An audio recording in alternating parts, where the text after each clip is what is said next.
Massage machine go. Da-da. Oh, hi there. Welcome to the channel. I'm Uncanny Derek.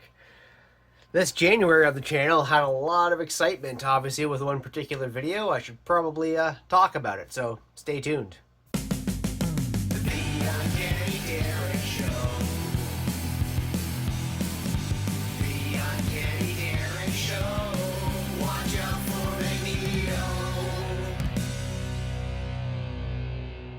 What's going on, collectors? It has been a month, hasn't it? On January 10th, I released that video, Is the Comic Book Market Ruined? And it just took off like wildfire. It has so many more views than I was ever expecting. I gained a whole lot more subscribers. Thank you all so much for liking, sharing, subscribing. I am forever appreciative of that. I really hope you guys enjoyed that video. I think you all did, given the amount of views and the positive feedback I've gotten from it. It was awesome. Now, that isn't obviously what my channel is. I don't just do documentary style exposés all the time, but I do like that style. I do plan on doing some more in the future, but that still isn't really what this channel is. I was second guessing myself a lot and had a lot of imposter syndrome about that video. Was I saying the right things, or how was this going to be taken? And anyway, it was a lot more positive than I was actually expecting, so thank you again. But this is 2025 now. It is a new year, and I want to go over the top 10 books in my collection for this year. And I want to do a little bit of a caveat to this. So in 2024, I did this video, and I include my X-Men 1, my Transformers 5, and Journey into Mystery number 62. Those books there. I don't want to have them in this list. And the reason being is that they're always going to be in the list. It's not fair. In order to keep this list exciting, I feel that these will always be there. So that's not fair for the list. So I've pulled them out and I've made a few changes because I find that my top 10 list really does vary a little bit on, obviously there's the value of it. There's the historical context of it. There's my enjoyment of it as well. So my top 10 has evolved quite a bit over the course of the year since my last list in February of 2024. So I wanted to reapproach this list. And after I made my list too, I was like, oh, I could have used that book, So let's do a new list here. So without further ado, let's just get right into it. So book number 1, I'm going to say is X-Men number 49. And this is the first appearance of Polaris, or Lorna Dane. And the thing I like about this book, for one, is that it's an awesome cover. It's a Jim Steranko cover. Polaris is created by Arnold Drake and Werner Roth. Arnold Drake does not get a lot of credit for the characters he created, mainly Polaris here and Havoc. On top of the credit he does not get, he really did change the way the characters acted. And I find that they almost became more mature under his penmanship. They were a little bit more, like Iceman specifically, he became a little bit more of a jerk under his penmanship. And I feel his attitude evolved dramatically under Arnold Drake's writing. But this book here has the first appearance of Lorna. I just thoroughly enjoy this cover. Number 50 is arguably the better cover. I actually prefer this cover, save for Angel's costume, that poor man. But yeah, I'm saying this is going to be in the top 10 of books in my collection solely because of what the book has to have for the X-Men Polaris, giving Arnold Drake his due, This next book was in my list from before, and there's going to be a few repeats, of course, but this is Fantastic Four, number 45. This is the first appearance of the Inhumans. So characters like Medusa, and I believe it was Gorgon, was premiered a few issues earlier, but this here is Triton, Lockjaw, Black Bolt, Crystal, Karnak. They all appear in this, and Black Bolt kind of has his big appearance at the last page. So is it his first appearance? Is it the next issue we do in the Wolverine 180, 181 stuff? I don't know. So this is the first real appearance of the Inhumans. And I've always enjoyed the Inhumans. I've always felt that they never, also much like Arnold Drake, never had a good shot at things. I mean, Marvel did try with that television show, but we're not going to talk about that. And I just love this Jack Kirby cover. I love the color palette to it. I always found Sue's hair to be a little strange and poofy, but that was the style at the time, I guess. And this book, it's a pretty decent grade. Obviously, you can see the spine wear a little bit around the stones there. And unfortunately, there's a little bit of tape. Never put Scotch tape on your books, guys, because it just ends up staining over time and they just change color, and yeah. But this is going to be in my top 10 books as well. That I guess we're at number 9. This next book was also in my last list. It is X-Men number 266. It is the first appearance of Gambit. And while I am not the biggest Gambit fan, I am a fan about how I got this book. And the way I got this book is I got it at a Toronto Fan Expo. And there was a bunch of Uncanny X-Men books in there for $2. And just a bunch of bins, just so $2 books. And this showed up in it.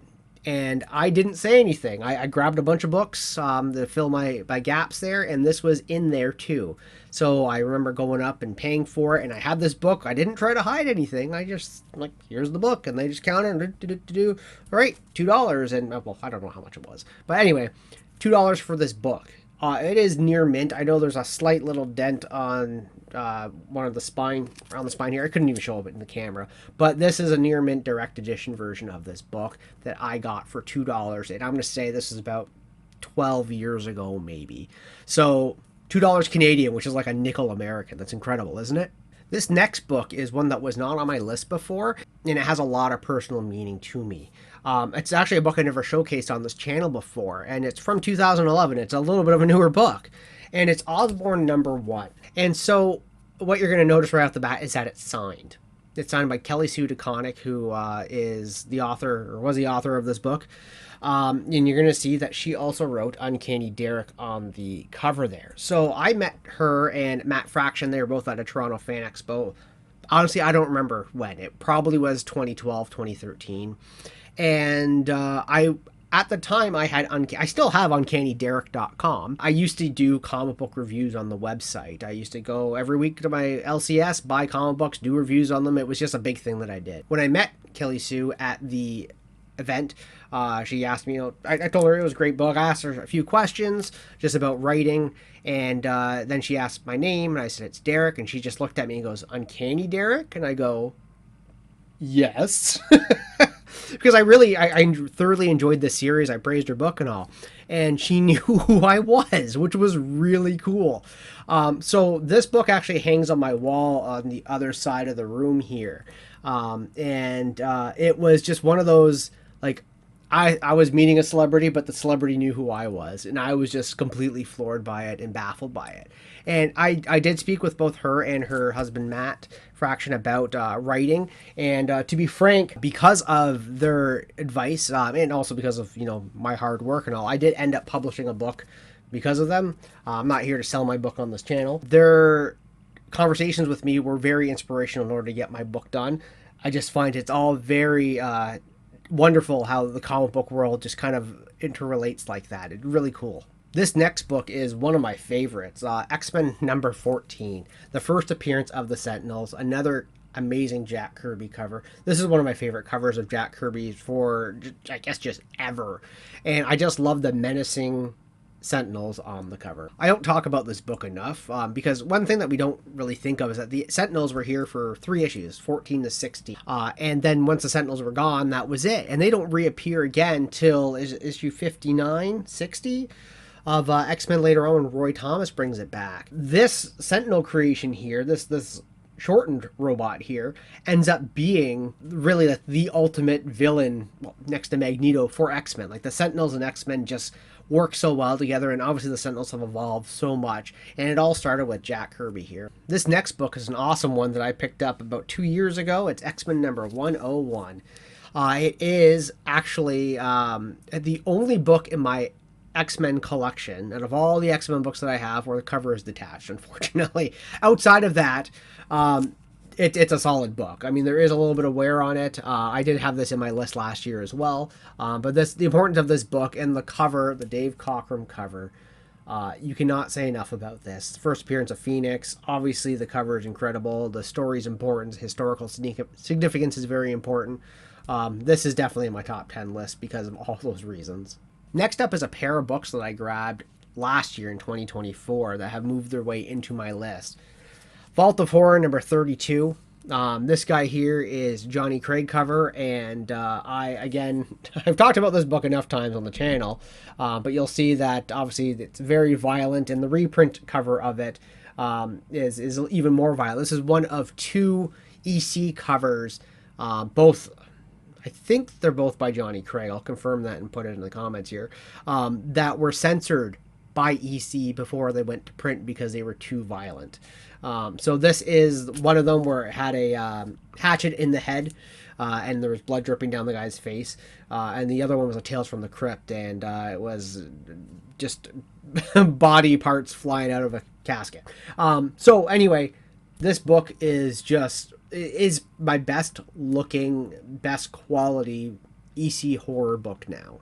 I have always been a fan of EC horror, and to have this now eclipse my Vault of Horror 31 as the better book is just amazing. And I find this cover to be even better than my Vault of Horror 31, which was on my list from last year. So 31 got beat up by 32. Too bad, 31. This next book is one of my Golden Age grails. Tomb of Terror number 13. Lee Elias cover. Again, this book here is what I feel to be the movie Alien in comic book form before the movie Alien ever came to be. Just the horror of what is out there, the disintegrating spacesuits that the poor astronauts are having to deal with. Just an absolutely awesome cover. And this is actually the variant cover. All the Tomb of Terrors, the outline here is usually just a solid color. This one here is the only one in the entire series of Tomb of Terror that has zebra stripes, or just stripes at all, in the logo. So this is the variant cover. It is a cover detached, but it presents wonderfully. This book is solid all the way through. And again, Golden Age Grail in my top 3 Golden Age Grails that I was able to acquire last year, and absolutely love that I have it in my collection, and I display it all the time. The 9th book on this list is my Tales of Suspense number 49, and this book is just rich and chock full of Marvel history. So to go over all of it real quick, this is the Jack Kirby cover for sure, but it is also, the interiors were done by Steve Ditko, and it is the only book that I'm aware of that Steve Ditko drew the X-Men. So already that's awesome. Like, Steve Ditko drawing the X-Men in this book, fantastic. This is also the first X-Men crossover. This takes place just after X-Men number 3 and before X-Men number 4. So in X-Men number 4 is a Brotherhood of Evil Mutants' first appearance. In this book, Angel wants to join the Brotherhood of Mutants, or just the Evil Mutants, he says. There's no Brotherhood that we know of yet if we're reading this back in the 60s. So we're reading this book saying, oh, Angel wants to join the Evil Mutants. Who are they? We don't know, because they haven't even been introduced to the Marvel Universe yet. So this is a precursor to X-Men number 4, and it was kind of just showing early development of the Marvel Universe. Iron Man gets erroneously called Anthony Blake in here, a cross between Donald Blake, who is Thor, and obviously Tony Stark. Now, this is also the first Tales from the Watcher series as well gets done in this, and I think it's the 3rd or 4th overall appearance of the Watcher in the Marvel Universe as well. And this is also second appearance of Iron Man's Mark III armor. So in issue 39 of Tales of Suspense, he's in the gray. The next issue, it's all gold. And this is, then he gets in issue 48, it turns red and gold. And now this is the second appearance of that red and gold armor there. So lots of history in this book. I picked this up 2 years ago. And this is also one of, like, Angel's my favorite X-Man. And just to have this as a whole book is wonderful. I'm currently on my way to acquiring another early X-Men crossover, so I hope to showcase that in another video shortly. But this is the first one, so this is just great part of X-Men history to own.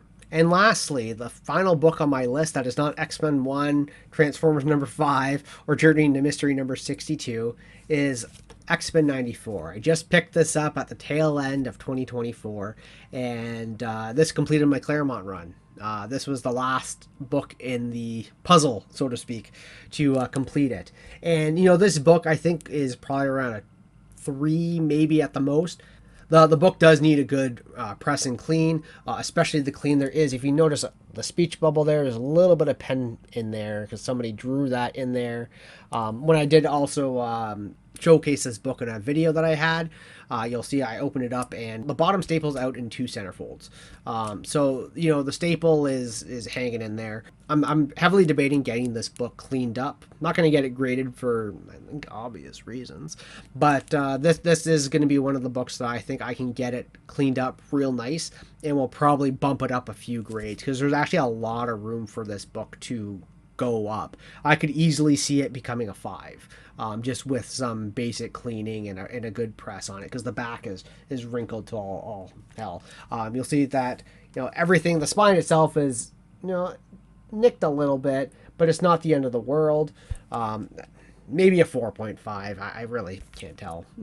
We'll see when I get it done. But this is going to be something that when I do start doing it, I am going to start chronicling what this book is beforehand. I'll take videos and photos, and then I'll send it off, and I'll have it brought back to me, and we'll go over it again. Great content for the channel, So hang in there. We'll go through it all. So that's my new top 10 of 2025. Again, thank you all so much for subscribing, following, enjoying the content that I've done. I do plan on having lots more content for 2025. I do have a few other essay-like videos like I did before, crawling around in the back of my head, so I will be doing that, and if you stay tuned, they will come out. I'll probably give a little bit more notice too with that, especially on my Instagram. That's really where you can see where I start hyping things up a little bit. So thank you all so much for watching, and I'll see you guys in the next video. What the hell was I thinking with this book?